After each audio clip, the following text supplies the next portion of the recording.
मोहम्मद रफ़ी को आवाज़ की दुनिया का फरिश्ता कहा जाए तो गलत नहीं होगा। नौशाद ने एक बार उनकी आवाज़ की तारीफ़ करते हुए कहा था कि मोहम्मद रफ़ी की आवाज़ में हिंदुस्तान का दिल धड़कता है। रफ़ी की आवाज़ दुनिया के हर कोने में सुनाई देती है। रफ़ी जितने अच्छे फ़नकार थे उतने ही अच्छे इंसान भी थे। मोहम्मद रफ़ी का जन्म 24 सितंबर 1924 में अमृतसर के एक छोटे से गाँव कोटला सुल्तानपुर में हुआ था। रफ़ी के बड़े भाई उनके लिए प्रेरणा के प्रमुख स्रोत थे। रफ़ी के बड़े भाई की अमृतसर में नाई की दुकान थी और रफ़ी बचपन में इसी दुकान पर आकर बैठते थे। उनकी दुकान पर एक फ़कीर रोज़ आकर सूफ़ी गाने सुनाता था। जब वे 7 साल के थे तो उन्हें उस फ़कीर की आवाज़ इतनी भाने लगी कि वे दिन भर उस फ़कीर का पीछा कर उसके गाए गीत सुना करते थे। जब फ़कीर अपना गाना बंद कर खाना खाने या आराम करने चला जाता तो रफ़ी उसके नकल कर गाने की कोशिश किया करते थे। वे उस फ़कीर के गाए गीत उसी आवाज़ में गाने में इतने मशगूल हो जाते थे कि उनको पता ही नहीं चलता था कि उनके आसपास लोगों की भीड़ खड़ी हो गई है। कोई जब उनकी दुकान में बाल कटाने आता तो 7 साल के मोहम्मद रफ़ी से एक गाने की फरमाइश ज़रूर करता। उन्होंने 13 साल की उम्र में लाहौर में अपनी पहली प्रस्तुति दी जो उनके जीवन में महत्वपूर्ण मोड़ साबित हुई। श्रोताओं में प्रसिद्ध संगीतकार श्याम सुंदर भी थे जिन्होंने रफ़ी साहब की प्रतिभा से प्रभावित होकर उन्हें फिल्मों में गाने के लिए बम्बई, वर्तमान नाम मुंबई में बुलाया। मोहम्मद रफ़ी ने अपना पहला गाना पंजाबी फिल्म गुल बलोच के लिए गाया। 1945 में फिल्म गांव की गौरी से बॉलीवुड में पदार्पण किया। इसके बाद उन्होंने समाज को बदल डालो और जुगनू जैसी फिल्मों के लिए गीत गाए। संगीतकार नौशाद ने होनहार गायक की क्षमता को पहचाना और फिल्म अनमोल घड़ी में रफ़ी से पहली बार एकल गाना तेरा खिलौना टूटा बालक और फिर फिल्म दिलगी में इस दुनिया में आए रखवालों गाना गवाया जो बहुत सफल सिद्ध हुए। इसके बाद के वर्षों में रफ़ी की मांग बेहद बढ़ गई। वह तत्कालीन शीर्ष सितारों की सुनहरी आवाज़ थी। उनका महानतम गुण पर्दे पर उनके गाने पर होंठ हिलाने वाले अभिनेता के व्यक्तित्व के अनुरूप अपनी आवाज़ को ढालने की क्षमता थी। इस प्रकार लीडर में तेरे हुस्न की क्या तारीफ़ करूं गाते समय वह रूमानी दिलीप कुमार थे। प्यासा में ये दुनिया अगर मिल भी जाए तो क्या, ऐसे गानों में गुरुदत्त की आत्मा थे। फिल्म जंगली में याहू गाते हुए अदम में शम्मी कपूर थे और यहाँ तक कि प्यासा में तेल मालिश की पेशकश करने वाले शरारती जॉनी वाकर भी थे। हिंदी फिल्म के प्रमुख समकालीन पार्श्व गायकों के साथ उनके युगल गीत भी उतने ही यादगार और लोकप्रिय हैं। मोहम्मद रफ़ी जैसे दयालु इंसान काफ़ी कम ही होते हैं। वह कभी भी संगीतकार से यह नहीं पूछते थे कि उन्हें गीत गाने के लिए कितना पैसा मिलेगा। वह सिर्फ आकर गीत गा दिया करते थे और कभी कभी तो 1 रुपये को लेकर भी उन्होंने गीत गाया है। सुरों की मल्लिका लता मंगेशकर ने रफ़ी साहब के बारे में कहा था कि सरल मन के इंसान रफ़ी साहब बहुत सुरीले थे। ये मेरी खुशकिस्मती है कि मैंने उनके साथ सबसे ज़्यादा गाने गाए। गाना कैसा भी हो वो वैसे ही गा लेते थे। गाना ना समझने वाले भी वाह वाह कर उठते थे। ऐसे गायक बार बार जन्म नहीं लेते। मशहूर गीतकार नौशाद ने मोहम्मद रफ़ी के निधन पर लिखा था, गूंजती है तेरी आवाज़ अमीरों के महल में, झोंपड़ी के गरीबों में भी है तेरे साज।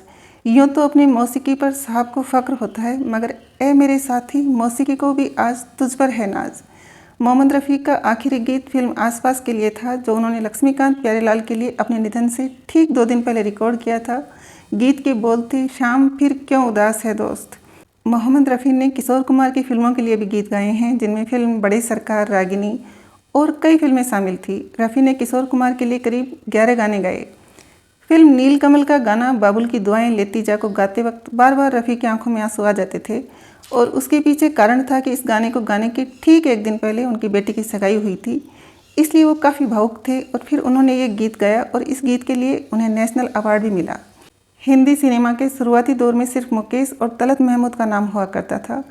तब रफ़ी को कोई नहीं जानता था, लेकिन जब नौशाद ने फिल्म बेजू बावरा के लिए रफ़ी को मौका दिया तो उन्होंने कहा था कि इस फिल्म के साथ ही तुम सबकी जुबां पर छा जाओगे और यही हुआ। 1976 में जब फिल्म लैला मजनू बन रही थी तो ऋषि कपूर चाहते थे कि सिर्फ किशोर कुमार ही उनके लिए गीत गाएं, जबकि संगीतकार मदन मोहन ने कहा कि इस फिल्म में तो मोहम्मद रफ़ी ही गाएंगे, नहीं तो हम फिल्म नहीं करेंगे। आखिरकार मोहम्मद रफ़ी ने गीत गाए और वो इतने सराहे गए कि फिल्मों में ऋषि कपूर की आवाज़ रफ़ी साहब ही बन गए। जिस दिन मोहम्मद रफ़ी का निधन हुआ उस दिन मुंबई में जोरों की बारिश हो रही थी और ऐसा लग रहा था कि मानो प्रकृति भी आंसू बहा रही है। अंतिम यात्रा के लिए कम से कम 10,000 लोग सड़कों पर थे। उस दिन मशहूर एक्टर मनोज कुमार ने कहा था, सुरों की माँ सरस्वती भी अपनी आंसू बहा रही है आज। रफ़ी को घंटों गीत गाने के बाद अपनी छत पर पतंग उड़ाने का बहुत शौक था। जब उनकी पतंग कभी कट जाती थी तो छोटे बच्चे की तरह मचल जाते थे। 6 फिल्म फेयर और 1 नेशनल अवार्ड रफ़ी के नाम हैं। उन्हें भारत सरकार की तरफ से पद्मश्री से सम्मानित भी किया गया था। रफ़ी साहब के निधन के 8 साल बाद उनकी पत्नी बिल्किस ने एक इंटरव्यू दिया था जिसमें उन्होंने कई खुलासे किए थे।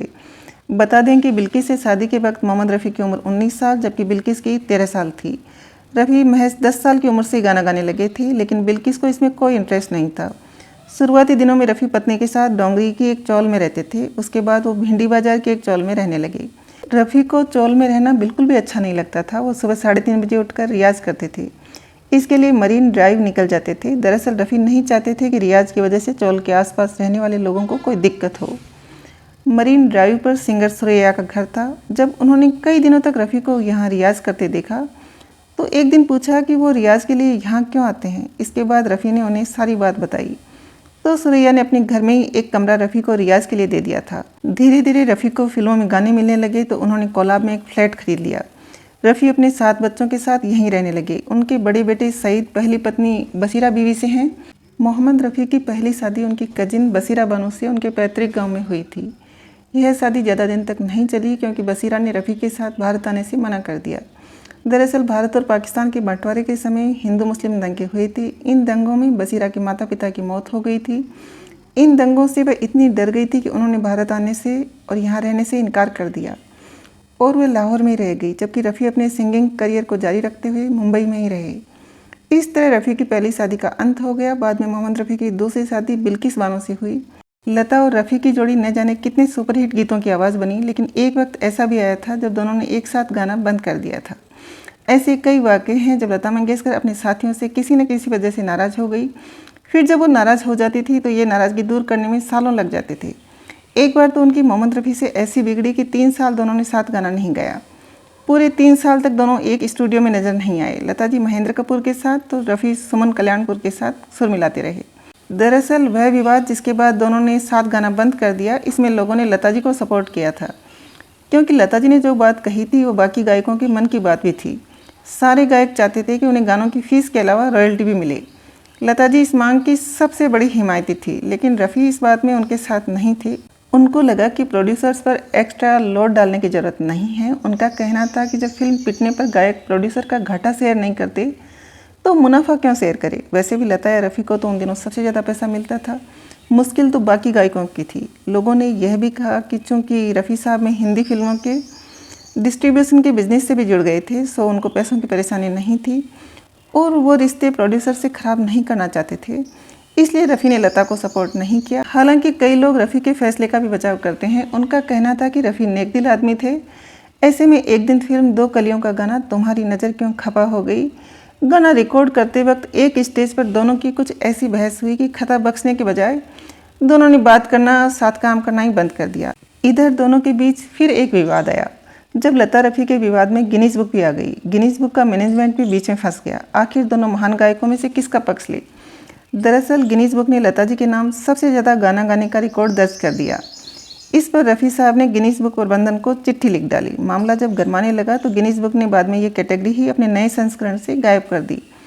तब संगीतकार जय किशन ने दोनों को समझाया और दोनों साथ काम करने को राजी भी हो गए। हालांकि बाद में दोनों ने ये तल्खियाँ ख़त्म की और आखिर तक साथ गाते रहे। 1980 में अपनी मौत से ठीक 5 दिन पहले मोहम्मद रफ़ी ने लता मंगेशकर के साथ फिल्म आसपास के लिए अपना जो आखिरी गाना रिकॉर्ड किया था उसके बोल थे, शहर में चर्चा है दुनिया कहती है।